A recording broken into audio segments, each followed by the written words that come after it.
Nii, täna Rakveres testin ära süütevahendid, mustang, eres, täpselt üks ja sama materjal on sees.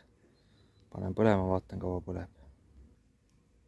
Nii, põlema läheb väga hästi. Noh, tulemasin ei süüta. Väga hästi põleb, eraldab palju musta tossu ja aeg läks ka käima. Läheb pealt mustaks nagu vahukomm. Vahepeal ütlen, et palja käega seda katsudes jäävad näpud lõhnama pärast kütuse järgi. Nii, täis on peaaegu 2,5 minutit. Nii, täis saab 4 minutit ja väiksem tükk on kohe kustumas.